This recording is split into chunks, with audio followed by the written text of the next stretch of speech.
As a moving business owner, your day starts with a plan. But what happens when your movers don't show and that plan falls apart?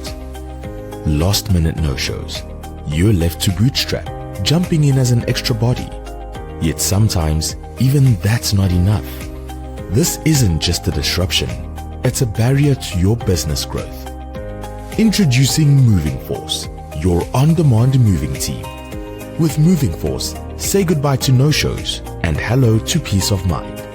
With reliable, on-demand staff ensures you're never undermanned, turning your operational nightmares into a thing of the past.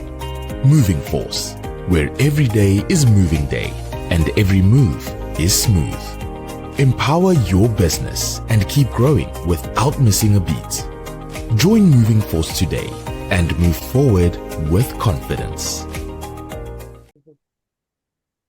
All right, y'all. Welcome to another episode of Mornings with Movers.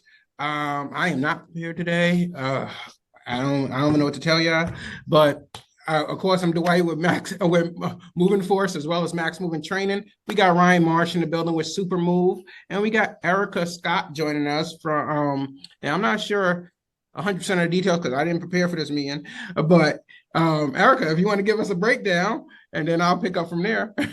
Sure. I have a framework called Strategic Plan now that helps small businesses with strategic planning, getting clear on their mission, vision, core values, setting goals, and taking action against them.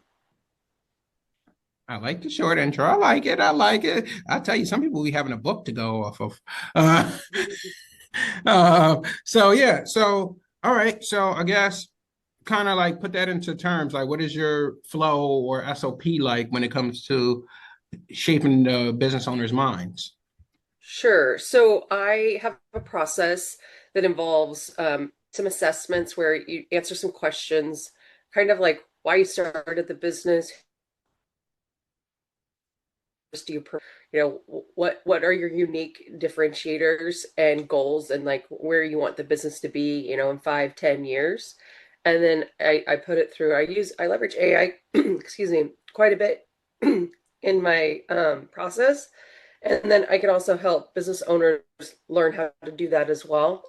And that's through the Strategic Plan Now framework, which I've just launched my funnel, and you're able to join where you get access to the program and a community, and just to help you with different modules to work through each of those components I talked about, like getting really clear on a mission, a vision, core values.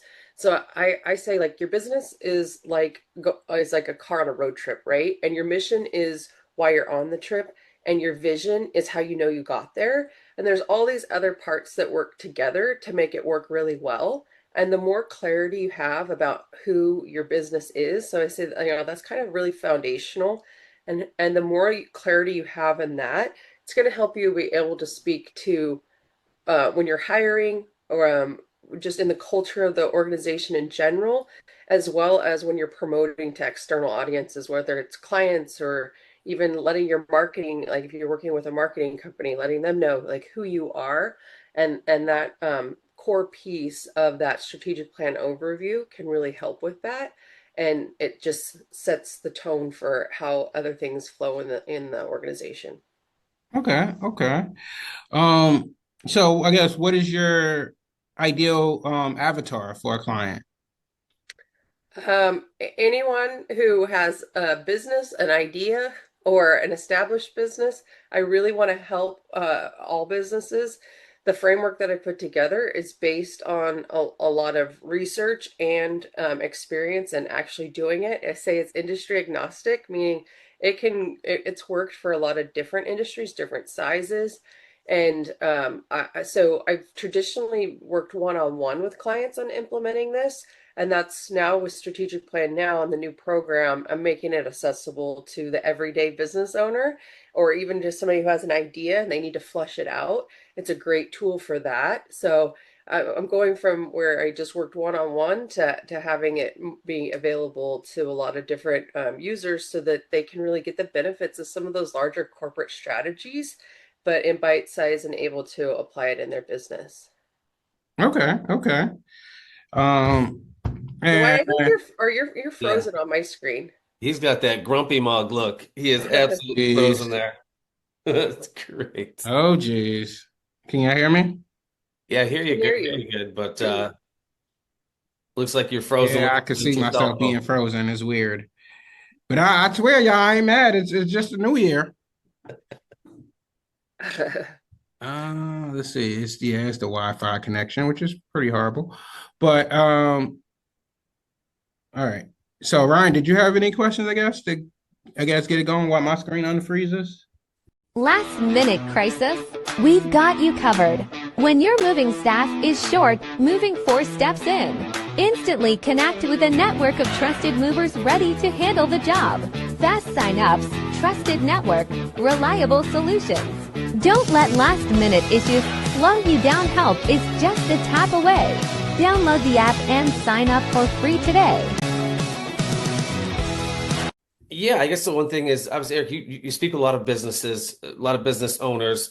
When you're talking on that kind of car travel journey, I would say, any speed bumps, what's the number one thing that you see when you work with a new business or a new business owner? What are those first couple speed bumps that are commonalities between all the folks that you're working with? Is one thing that you can kind of pick out between that, or? I would say one of the primary things is expectations and communicating those expectations. So I'd say communications that are the best way to not achieve an expectation is to not communicate it. And I think so often as business owners or leaders, we get really stuck in like the Hi, Dwyght. Yeah, we get really stuck in execution, and we can forget on how to, well, that we even forgot to like say something like, "Oh, we think," because we're thinking it all the time, right?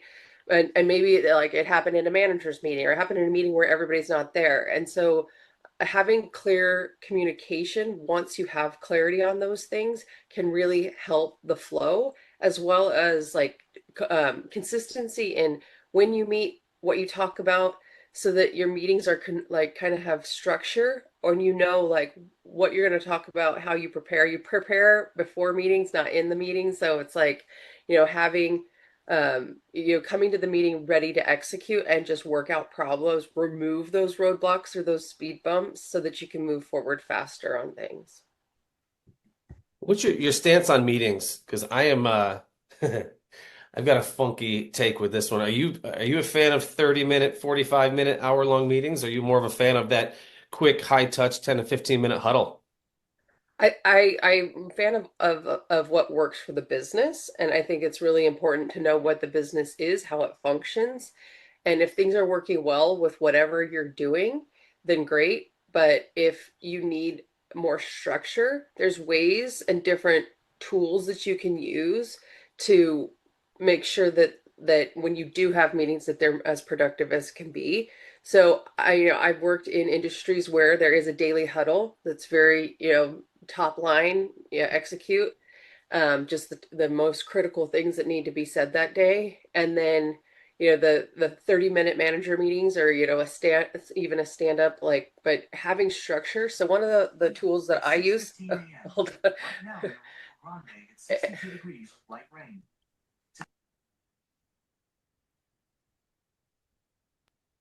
My Google alarm decided to wake me up right now because it's my normal wake up time. Yeah. It's still early. Oh Yeah. my. So one of the tools that I use frequently is the 3 Ps. So it's plans, progress, problems. And I find when you have, more than 3 people or even, just more than 2 people, it can be a really effective tool to use so that during the week you just have this one like page that's plans, progress, problems.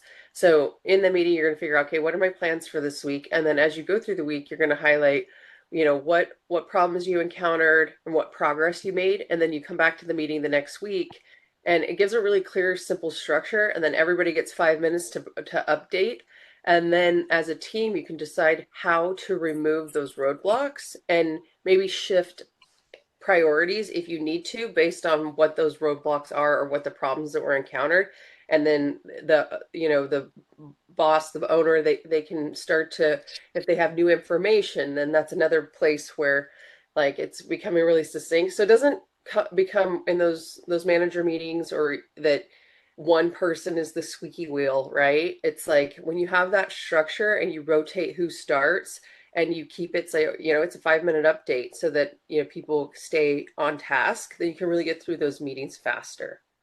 Okay. And then, so when I guess we all talk about systems and processes and all this other stuff. And I think for like a lot of the smaller owners, they hear systems and they think more paperwork. How do you build systems that people actually follow?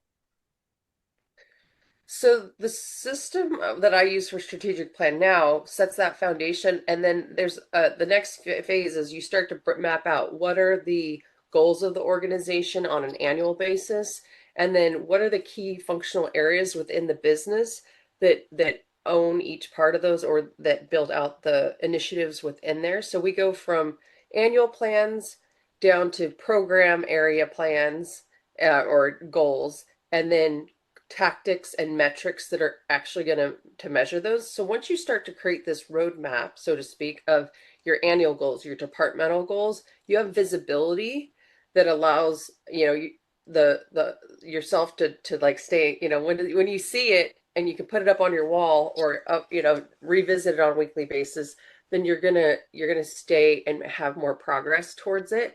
And so between, I say the plan, see it, plan it, do it. So you have to assess, and then you have to create a plan, and then you actually have to do the plan and take action against it, right? And be consistent in that. And so once you have the system, it's like, you know, as you prepare for anything, like you're going to prepare for a move. I'm sure you have a checklist. You have a client onboarding. There's different things that you go through. And the more that you can document processes so that both internally, you're not starting from scratch every time. And then also in the future, you bring on new employees, you have turnover, you want to onboard those people as quickly as possible. And so by having a clear strategic plan and that visibility, you're able to tell people who your business is, what you stand for, how you operate, and what your primary goals are. How they then you're setting that expectation. They're going to know what they need to do to be successful in the organization. Need a last-minute fill-in or facing an unexpected injury among your moving staff? No worries, Moving Force has you covered. Our app instantly connects you with trusted, professional movers who are ready to step in and handle urgent jobs whenever you need them. With our reliable network of vetted experts, you'll never be left short-handed. What are you waiting for? Download the app now and sign up for free now. Your stress-free move is just a tap away. Okay. And she's exactly right, yeah. For those that are tuning in, it's all about, again, documenting it so that you don't have to repeat these tasks, especially during training. And it's weird, but it's almost like following a script. If you put it into into terms like that, where when you train like a dispatcher or so like that, when they first come in and you want to make sure that, hey, you understand your role. One, you're going to probably be dispatching at whatever time, 6, 7 in the morning, or whatever the case is. Then you're going to, from after that, you're probably going to be dealing with paperwork. You're probably going to be making phone calls to make sure that you follow up with the customers for the next day and then 2 days out, or whatever the case is, to make sure that they're ready. And essentially, it's like a script. It's a big script, but it's not like, okay, well, hey, they're looking at it. It's more or less, and they could have a checklist, but it's more like they're looking at it and they're kind of going through the flow. So as soon as you come downstairs and you're looking at the dispatch and you're like, okay, I know where they are in the script. Okay, so now if something's not working, I can fix it. But that's the whole process of having like systems and processes so that basically you are aware of where the person is in the script and that the ball isn't being dropped. Well, and I would take it even beyond that of not just the JIRA aware. So the script, I call that, you know, SOP, a standard operating procedure, or perhaps a business process guide. These training or documentation that help document systems or processes in the organization so that, you know, if the owner isn't there, then somebody else can execute against the SOP, right? And so it's not just that the owner has their own SOP or their their business process guide. It's that they're communicating the clear parts to have transparency to the staff to know like where we're at in the process and what the process is. So once they know how it works all in the bigger scheme of things, then they'll understand like the boss always gets frustrated when I'm not ready for this. Well, it's because he or she had to do all these things that led up to that, and then in the chain of actions, it's going to cause other things down the road to not be, on time. And so you all work in a business in which time is important, and it's all about the reputation of the business, and your timeliness and how you perform. And so there's a lot of things for that customer care that can be impacted if the team isn't aware of the full process of some of these, SOPs or scripts. What's your take, Ryan?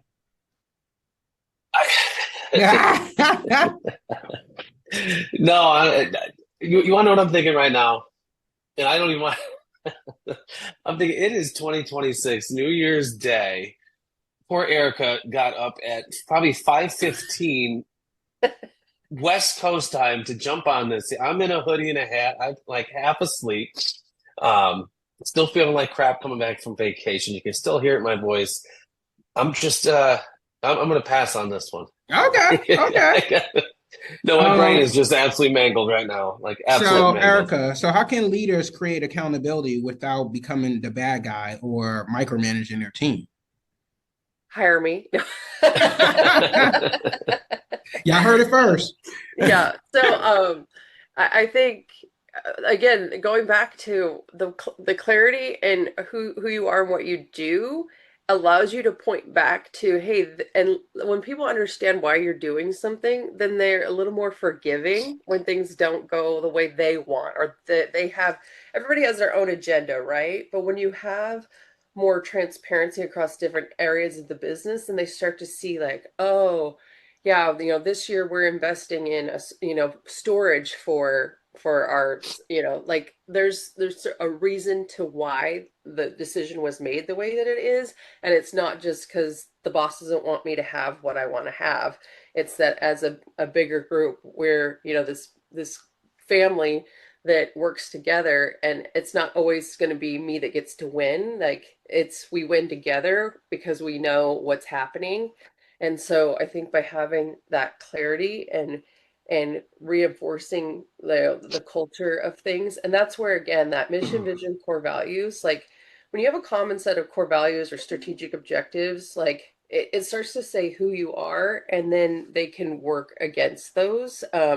Like I think of, there's a moving company locally, and their whole thing is they hire athlete movers, and they're known for they run between the truck and the house. Like they have these things, they're very distinctive. They also, I know that they're philanthropic. They will help move any victim of domestic violence. It's just part of the philanthropy of the business of what they do. And those are core things that as a community member, I know because they've communicated them, and it's trained within their organization. And then they leverage, obviously, they get a really great referral rate and everything, because they're not the cheapest, but they certainly are making efforts to be the fastest by having the running athletes, and they also resonate, like just to know that they are philanthropic. I think it's great that they do those sorts of things. And so like those are kinds of things, when you have clarity and a strategic plan about how you want to grow your business and how you want your business to be represented, it really starts to show beyond just within the organization, but how others view you outside your organization too. Yeah. I think I know who you're talking about. It's one of our incredible customers, as I believe you're talking about, as a moving company. Does their name start with an M? It does. And then it has one of these. I can't say their name out loud, unfortunately, okay. but you can absolutely. So locally, it's Meathead Movers in Yes, San Luis Obispo County, but they were expanded throughout California. They will go throughout the country, but yeah, they're everybody in our county is well aware. They are the top movers in our county because they've really invested in their systems, in their culture, and the community. Yeah, I heard it. At the end of the day, it comes down, it starts top down. So investing into your culture starts from, or do you believe in it as an owner? Because if you don't believe in it, then how can you expect your staff to believe in it?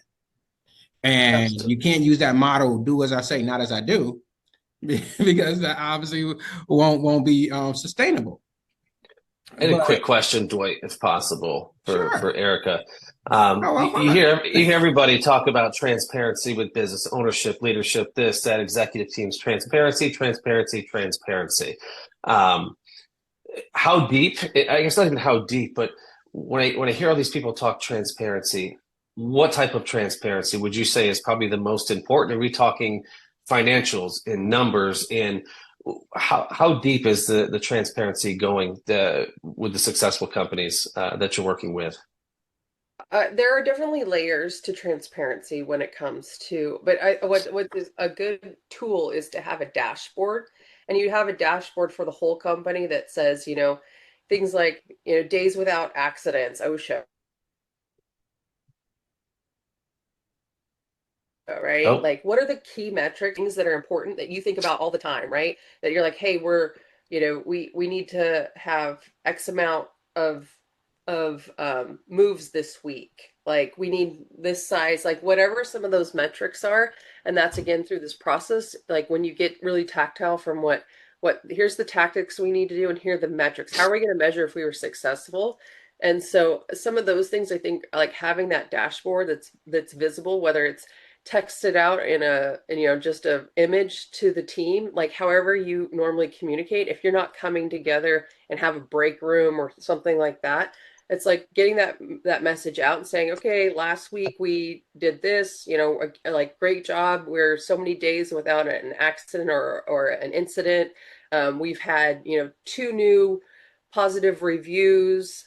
So then you can, it's like, people start to build into the momentum of things. Like, if you use Google reviews as a metric and you incentivize your team to ask for it or offer the opportunity, then you're going to see your Google reviews increase, right? And so, like, how you like, whatever those metrics are for your industry and your business, you have to think about the visibility. What's most important and will impact the outcome that you're looking for, right? So whether it's we're trying to get more referrals, more sales, safety, having that core dashboard and try to keep it really succinct, like whether you put it on a PowerPoint slide and print it out like 8.5 by 11, or you just email out a simple email weekly that says, all right, these are kind of the hot things that are happening, and here's the dashboard of these 5 to 10 key performance indicators that are going to help guide just awareness of where we're at on things, right?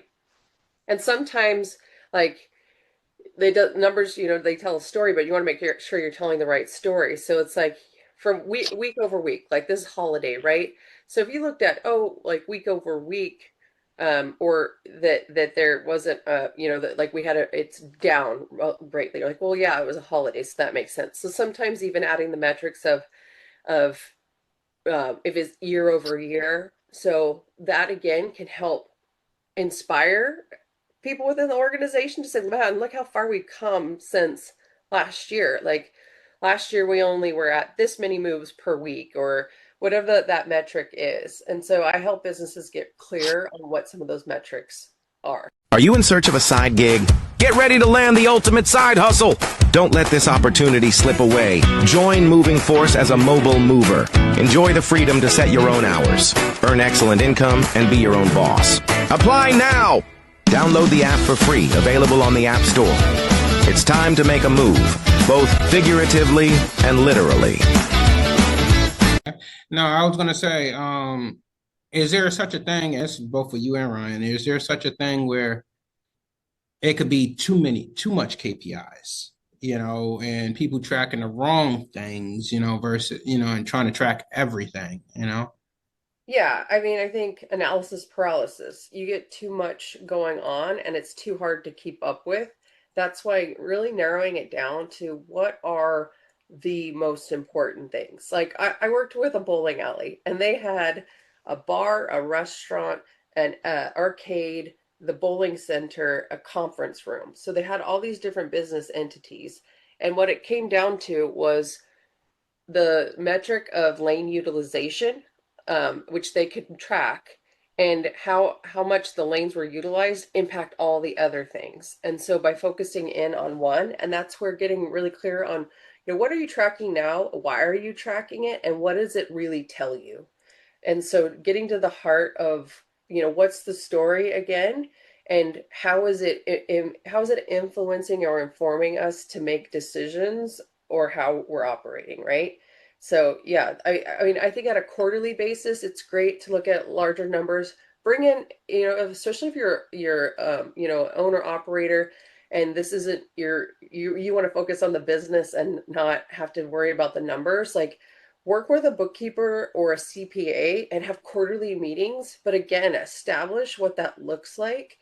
Or, you get a monthly report from your bookkeeper, but then you get the quarterly, in with your CPA, so that it's not something that's stressing you out. And then you're able to look at the right things. Okay. Now I was thinking, because my brain be sticking on stuff and should just be letting it go.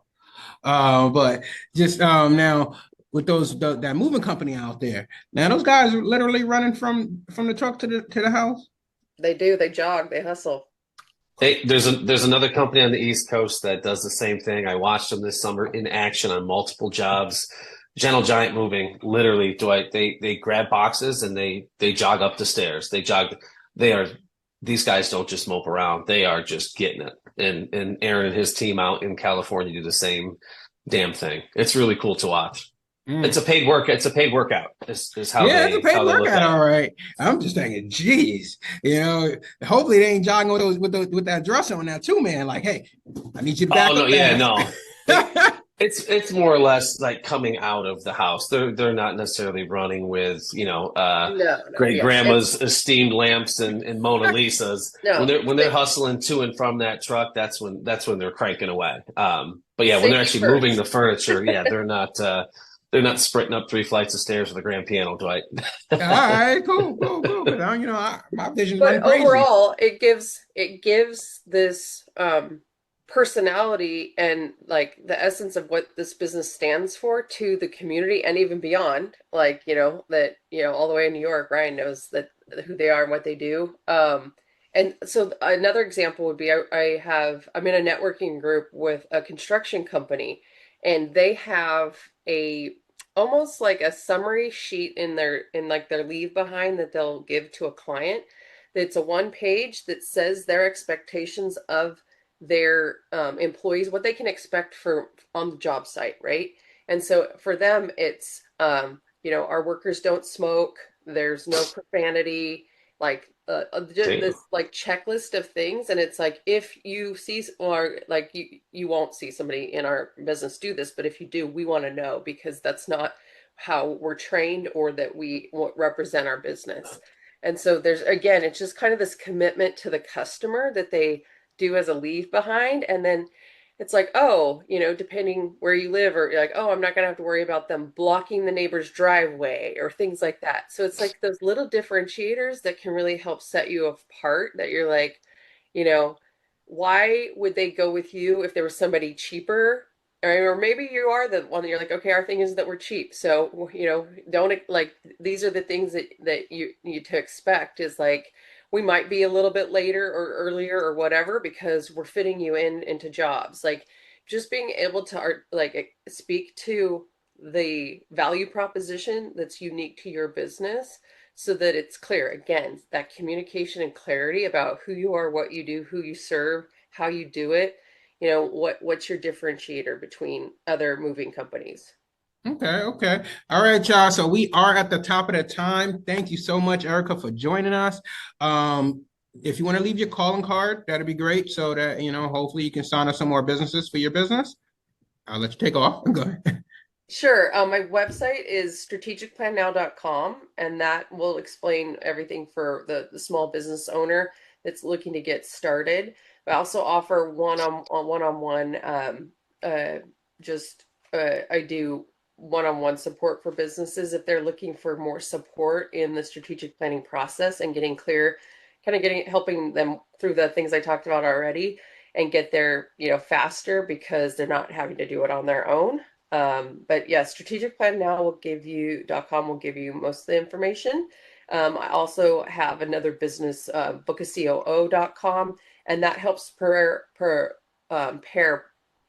operational support, say operations as a service. So if you're looking to have support with somebody that can help either with a special project or on an ongoing basis, on a fractional basis, I help pair operationals professionals with businesses who need support in scaling or just day-to-day running the business.